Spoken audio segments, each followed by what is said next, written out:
Je crois que l'assurance nous libère de la jalousie et de l'envie et nous dispense de vivre dans ce tourment. Je crois qu'elle nous libère du besoin de comparer et de rivaliser et d'essayer d'être comme tous les autres. Je crois que savoir qui nous sommes en Christ nous libère pour être les personnes précieuses, merveilleuses, fantastiques que Dieu nous a créées pour être.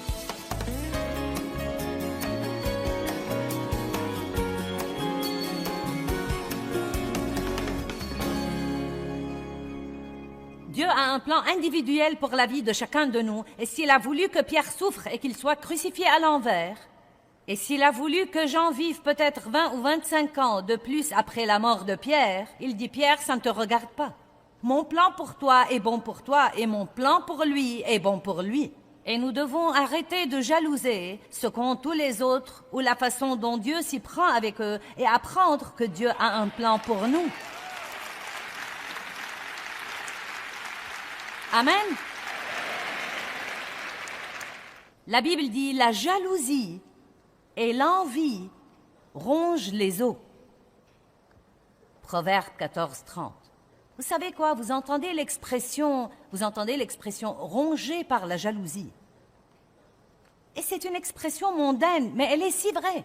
Quand vous êtes jaloux de quelqu'un d'autre et que vous ne pouvez pas être heureux pour lui quand il est béni, vous êtes rongé de l'intérieur.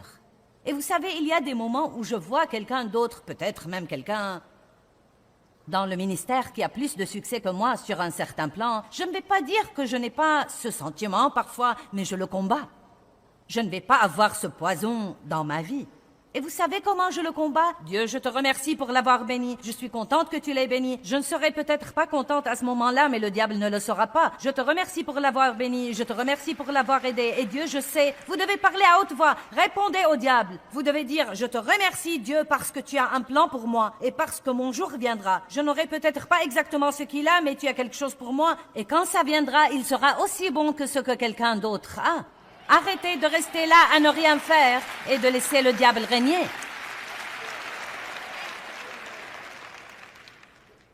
Allez, vous savez parler, vous devez juste dire ce qu'il faut. Jacques 4 est un chapitre qui m'a changé la vie. Je voudrais partager avec vous les 3 premiers versets. D'où viennent les conflits, les dissensions et les querelles? Et comment les combats, les disputes et les luttes commencent parmi vous? J'aime ça. Pourquoi toutes ces brouilles, dit-il? Tout le monde a un compte à régler et est en colère pour quelque chose. Lutte et conflits et querelles et disputes et colère et amertume. D'où est-ce que ça vient? Ne viennent-ils pas de vos désirs sensuels qui combattent toujours dans vos membres? Maintenant, faites attention. Vous êtes jaloux et vous convoitez ce qu'ont les autres. Savez-vous à quel point c'est vexant, à quel point c'est frustrant et troublant de voir ce que Dieu fait avec tous les autres au monde et de le comparer à ce qu'il fait avec nous? Allez, je veux ce soir que quelqu'un dans cette salle comprenne que Dieu a un plan unique, un plan exclusif, un plan génial, étonnant pour vous. Et ne prenez pas une attitude aigre et négative et ne dites pas « Eh bien, s'il avait un si grand plan pour moi, pourquoi est-ce que je ne le vois pas ?» Eh bien, probablement à cause de ce que j'essaye de vous prêcher ce soir. Vous devez peut-être adopter une nouvelle attitude. Vous devez peut-être apprendre à être heureux pour ce que Dieu fait dans la vie de quelqu'un d'autre avant de pouvoir le libérer pour faire quelque chose dans votre vie. Ce n'est pas par hasard que vous écoutez tous ces témoignages de tous ces gens et de tout leur succès. Oh, Dieu nous tend un piège. Bien, écoutez ce témoignage. Ils ont eu la chose pour laquelle vous priez depuis 20 ans. Qu'est-ce que vous en pensez?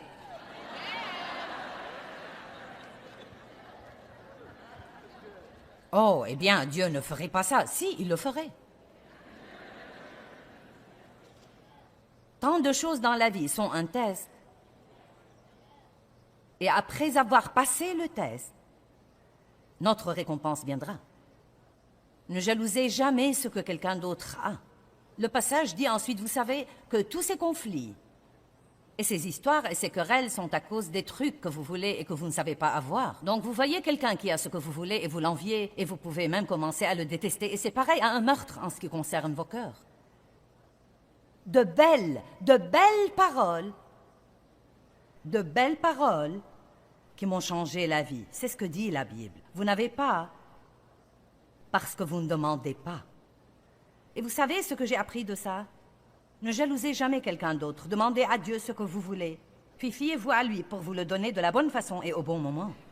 Et fiez-vous à lui pour ne pas vous le donner si ce que vous demandez n'est pas ce que Dieu a de mieux pour vous. Maintenant, il y a des choses dans la Bible que nous savons que Dieu veut que nous ayons tous. C'est écrit noir sur blanc. C'est une de ses promesses. Mais il y a beaucoup d'autres choses que la Bible ne vous dit pas. Peut-être que vous priez pour être le leader de l'adoration dans votre église. Il faut que ce soit une chose du genre « si c'est ta volonté, Dieu ».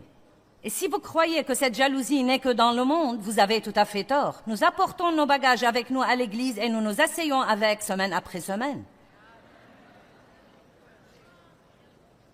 Eh bien, si seulement je chantais comme toi. Eh bien, en réalité, je crois que je chante mieux que toi et je crois que c'est moi qui devrais être là-haut, pas toi.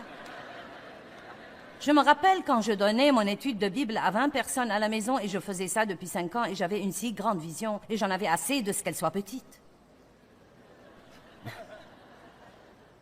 Ne méprisez pas le jour des petits commencements. Je voulais juste quelque chose de grand. De grand. Parce que je manquais d'assurance à l'époque et je ne savais pas que j'étais en Christ. Et j'essayais toujours de surmonter toute la honte et le blâme de mon passé et la culpabilité et la condamnation que j'avais. Et j'avais besoin de quelque chose de grand à l'extérieur pour m'aider à me sentir mieux. Et Dieu n'allait pas me le donner avant que les choses ne soient réparées à l'intérieur. Allez maintenant, je prêche bien. Parce que si Dieu nous donne des tas de trucs à l'extérieur et que nous n'avons rien à l'intérieur, à ce moment-là, la première tempête qui viendra nous emportera. Vous voyez, j'aime ce que je fais. Je l'apprécie, mais je ne sais pas, peut-être que je ne pourrai pas le faire toute ma vie. Mais ça n'enlève vraiment rien à ma valeur. Car notre valeur est en qui nous sommes en Christ et non pas en ce que nous faisons. Et croyez-moi, si nous n'apprenons pas ça, nous serons dans le pétrin, car peu importe combien merveilleusement vous faites ce que vous faites, un jour viendra où quelqu'un d'autre viendra et le fera mieux que vous. Aussi vite que court un coureur, quelqu'un battra son record. Aussi vite que nage un nageur, quelqu'un d'autre viendra battre son record. Aussi nombreux que soient les CD qu'un chanteur vend, aussi nombreux que soient les disques d'or qu'il obtient, quelqu'un d'autre viendra battre son record.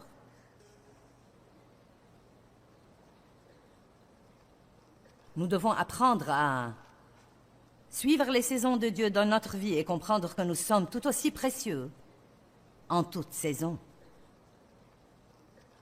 Je crois que l'assurance nous libère de la jalousie et de l'envie et nous dispense de vivre dans ce tourment. Je crois qu'elle nous libère du besoin de comparer et de rivaliser et d'essayer d'être comme tous les autres. Je crois que savoir qui nous sommes en Christ nous libère pour être les personnes précieuses, merveilleuses, fantastiques que Dieu nous a créées pour être. Et vous pouvez l'être et l'assumer pleinement. Je suis différente et j'aime ça. J'aime ça.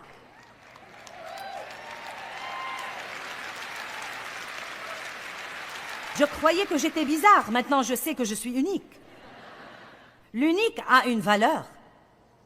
Darlene Zschech, vous savez, la merveilleuse leader de l'adoration de Hillsong, m'a dit l'année passée, elle m'a dit « N'est-ce pas que tu aimes cuisiner quand tu es en congé ?» Et à la maison, je lui ai dit « Non. » Pourquoi voudrais-je le faire?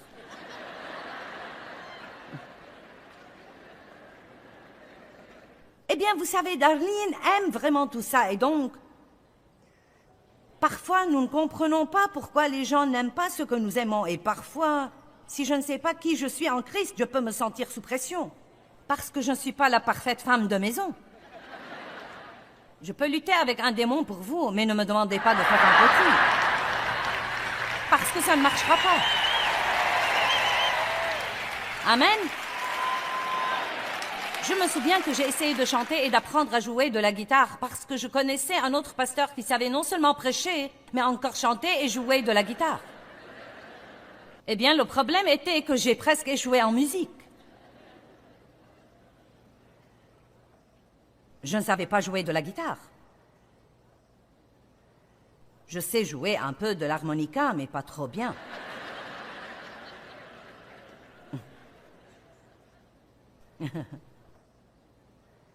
Je me souviens que je lisais Éphésiens 4:11 dans les premiers jours de ma vie avec Dieu. Et j'allais aux réunions d'église et on parlait beaucoup des dons et... Vous savez, tout le monde disait, eh bien, quel est ton don? Quel est ton don?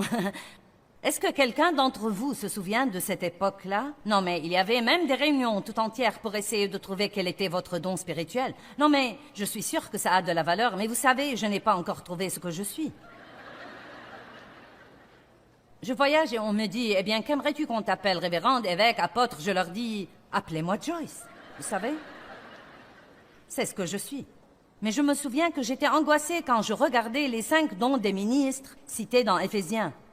Apôtre, prophète, évangéliste, pasteur, enseignant. Et je me rappelle qu'il y avait quelqu'un qui les citait comme ça. Apôtre, prophète, évangéliste, pasteur, enseignant. Et j'ai pensé, minute, je ne veux pas être un auriculaire.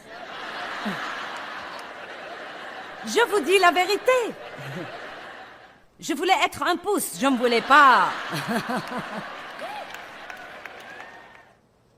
Et j'ai pensé, parce qu'il disait que l'enseignant était l'auriculaire, que ce devait être le don le plus petit. C'est incroyable ce que nous pouvons être ridicules parfois. Allons à Romains 12 pour un instant. Allez, il est temps que vous vous aimiez vous-même.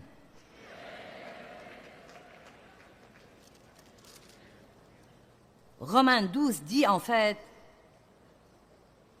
que nous sommes nombreux, mais que nous faisons tous partie d'un seul corps. Nous avons tous des fonctions différentes, mais nous faisons partie d'un seul corps. Ensuite, il dit, vous savez, que certains sont ceci et que certains sont cela. Mais parlons de notre corps physique qui est l'exemple que Dieu utilise. Mon corps physique a beaucoup de parties différentes, mais elles ne sont pas toutes pareilles, elles ne se ressemblent pas, elles n'ont pas la même fonction. Certaines parties ont des privilèges que d'autres parties n'ont pas. Certaines parties sont plus visibles que d'autres parties. Et quel gâchis ce serait si la jalousie régnait sur toutes les parties de mon corps. Vous voyez, nous devons travailler ensemble. De temps en temps, j'aurai une nouvelle paire de chaussettes. Elles sont un peu difficiles à mettre. Et vous savez, vous luttez avec ça. Vous savez, c'est étonnant pour moi parce que ma main vient immédiatement au secours et aide le pied. Elle l'aide. Et vous savez, j'ai une jolie bague là et mon doigt a l'occasion de la porter, mais mon œil a l'occasion de la voir. Mon doigt n'a jamais vu cette bague. Il a l'occasion de la porter. Il a l'occasion de l'exhiber, mais toute sa vie, il ne verra jamais cette bague. L'œil n'a pas l'occasion de porter la bague, mais il voit la bague. Maintenant, qu'arriverait-il si ma main disait « Je ne vais pas t'aider à mettre ces chaussures » car pour te dire la vérité, vraiment, je voudrais avoir des chaussures moi-même. Et dans ma vie, étant une main, je n'ai jamais eu de chaussures. Et si tu crois que je vais continuer à t'aider à mettre tes chaussures toute ma vie, tu te trompes lourdement. Et si un jour, l'œil disait « Je refuse de regarder la bague », je ne vais pas regarder la bague, je veux ma propre bague. Et si je ne peux pas avoir une bague, à ce moment-là, je refuserai de la regarder. Et c'est comme ça que nous passons une grande partie de nos vies en tant que chrétiens. Et si Dieu faisait notre volonté et nous disait « D'accord ».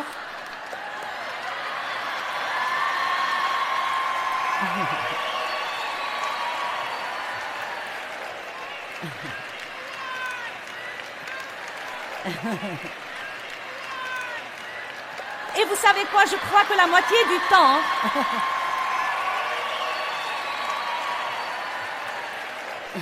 non mais nous ferions mieux d'espérer que Dieu ne nous donnera pas certains des trucs que nous demandons.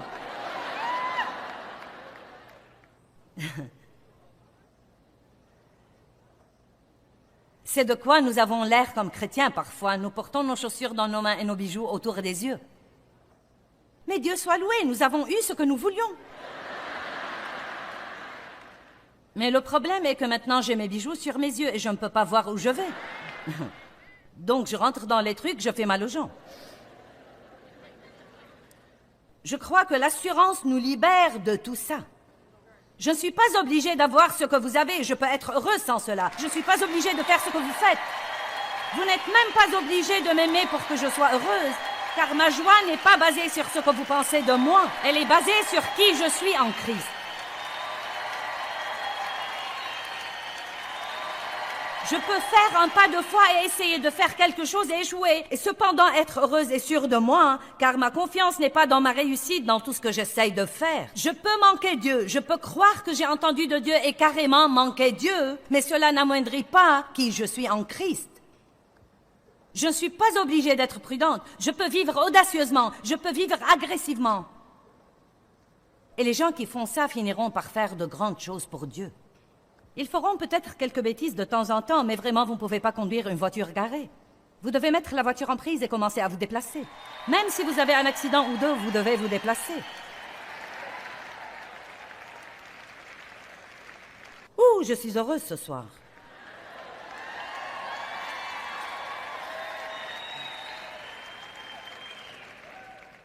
Nous devons nous débarrasser de certaines mentalités mondaines. Vous devez maîtriser votre pensée. Débarrassez-vous de « Eh bien, je ne peux pas faire ça, je suis trop vieille. » Vous savez quoi, j'ai dû moi-même combattre ça quelque peu. Et je peux vous dire quand ça a commencé. Je n'ai jamais pensé que j'étais vieille, je ne me sens pas vieille. Je ne crois pas que je me comporte en vieille, mais... Vous savez, il y a 2 ans, j'ai dû m'inscrire à l'assistance médicale. Je me suis sentie vieille. Et ensuite, l'année passée, j'ai dû m'inscrire à la sécurité sociale. Je vous dis la vérité vraie, quand j'ai dû m'inscrire à l'assistance médicale et à la sécurité sociale, le diable a en fait essayé d'utiliser ça pour m'inculquer l'idée « Eh bien, je suis trop vieille. » Pas vraiment trop vieille, mais c'était comme des choses différentes sont arrivées et j'ai commencé à avoir l'idée « Eh bien, je vieillis. »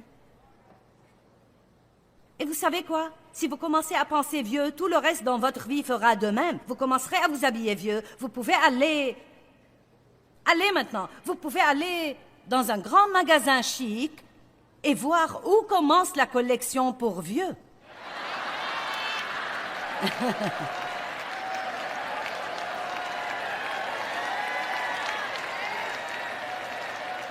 J'essaye de partager avec vous que vous n'êtes jamais trop vieux et que vous n'êtes jamais trop jeune. Quand Caleb avait 80 ans et qu'on distribuait le pays qui allait leur appartenir, Caleb a demandé une montagne.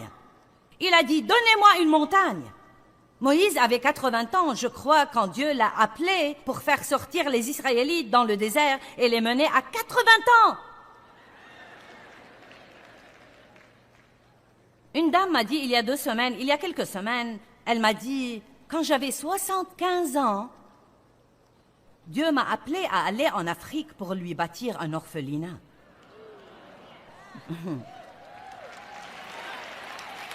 75 ans! Mais vous voyez, le monde vous donne cette mentalité et vous vole votre assurance. Le pasteur Tommy a dit qu'il joue au basket tous les lundis soirs pour 2 heures d'affilée avec des jeunes de 20 ans. Vous savez pourquoi il peut faire ça? Parce qu'il n'a jamais arrêté de le faire. Allez, c'est pourquoi il peut le faire, parce qu'il n'a jamais arrêté de le faire. Et certains d'entre vous peuvent faire beaucoup de trucs, mais vous avez arrêté de les faire il y a longtemps, parce que le monde vous a convaincu que vous étiez maintenant trop vieux.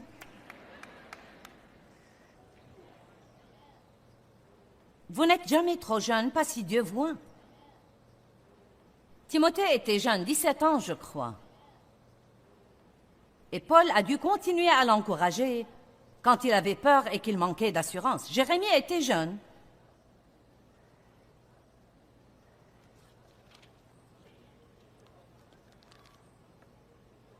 Et pour l'amour de Dieu, ne dites jamais « Eh bien, je ne peux pas faire ça. Je ne suis qu'une femme. »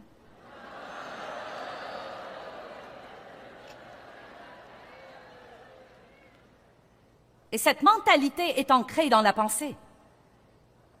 Maintenant, j'ai surmonté ça, mais quand Dieu m'a d'abord appelé à faire ça, je n'avais pas assez de bon sens pour savoir que les gens allaient être exaspérés là-dessus parce que j'étais une femme. Non, mais je n'y avais pas pensé. J'aimais vraiment Dieu et j'ai senti qu'il m'a appelée et je m'y suis mise et j'avais un beau succès. Ensuite, les gens ont commencé à rouspéter parce que j'étais une femme et j'ai dit à Dieu, je suis une femme. Comme s'il allait dire, oh, je ne le savais pas.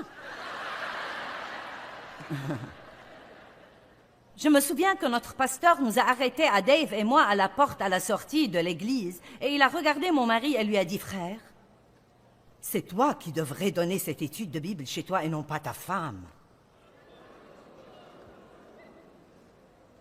Eh bien, nous avons essayé. Dave a essayé d'enseigner et j'ai essayé de me taire et ça n'a pas marché.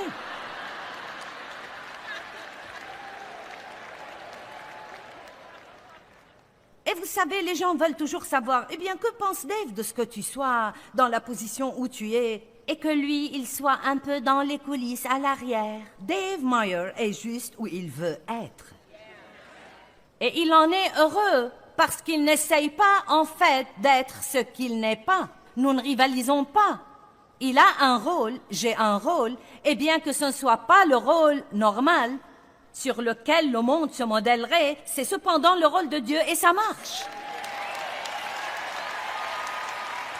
Amen. Ouh. Mais vous voyez, je n'ai pas une attitude insoumise parce que je suis sur l'estrade comme... Tu vas m'écouter, hein, vous savez. Je suis en fait une femme vraiment soumise, croyez-le ou pas. Et ne riez pas.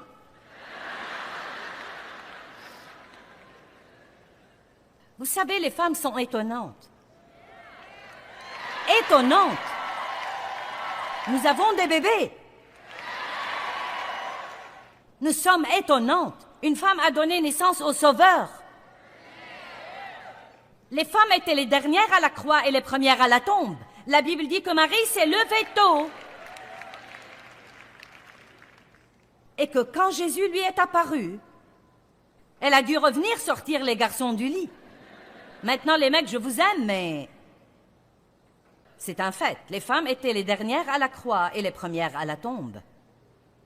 Ne me dites pas que les femmes ne peuvent pas prêcher parce qu'une femme était la première à porter le message de l'Évangile.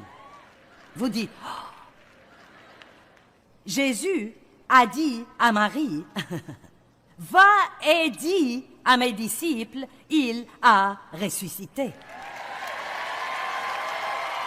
Ça m'a l'air de prêcher. Vous savez, les gars, ne regardez jamais une femme en pensant, eh bien, tu ne peux pas faire ça, tu n'es qu'une femme. Ne dites jamais, eh bien, je ne suis qu'une mère au foyer, ou bien, je ne suis qu'une gardienne, ou bien, je nettoie les maisons pour gagner ma vie. Personne n'est un je ne suis que.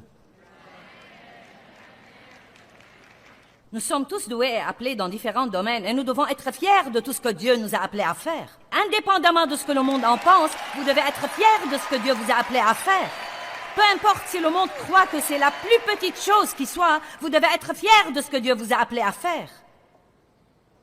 Et si on vous confie le nettoyage des toilettes de l'église, faites-en les toilettes les plus jolies qui soient. Amen?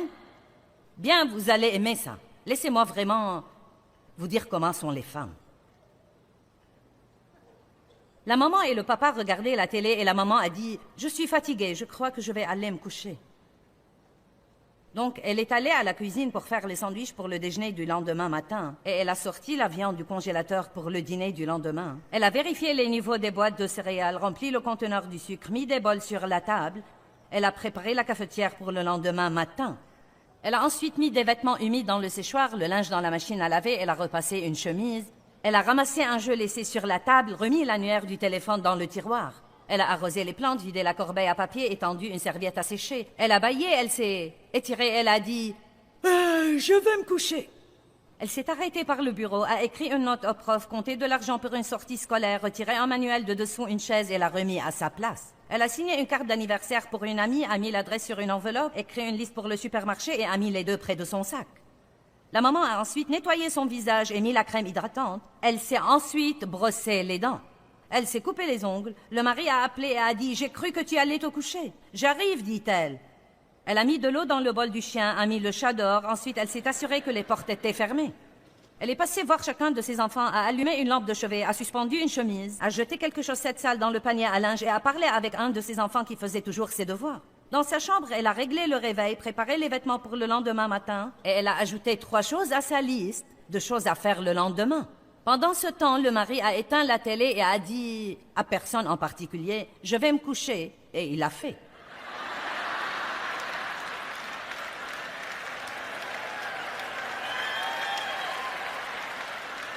Je vous prie, ne me dites pas que les femmes sont le sexe faible. J'aurai peut-être toujours besoin de Dave pour m'ouvrir un pot de mayonnaise, mais je peux tout faire par le Christ qui me fortifie. Je suis à la hauteur de quoi que ce soit, prête à toute éventualité par celui qui m'infuse la force intérieure. Peu importe si je me sens sûre de moi ou pas, je serai sûre de moi. Et quel que soit ce que je ressens, je ne laisserai jamais l'ennemi l'utiliser pour m'éliminer. Je vais finir ce que Dieu m'a appelé à faire. Quelqu'un peut dire Amen? Amen, Amen, Amen, Amen, Amen. Ouh, Alléluia. Eh bien, quand nous sommes sûrs de qui nous sommes en Christ, cela nous permet de faire face à la vie avec audace et nous libère de la jalousie et de l'envie vers les autres. Heureusement, nous ne sommes pas obligés de nous comparer à qui que ce soit. Nous avons l'assurance parce que le Christ vit en nous et parce que nous puisons dans son assurance.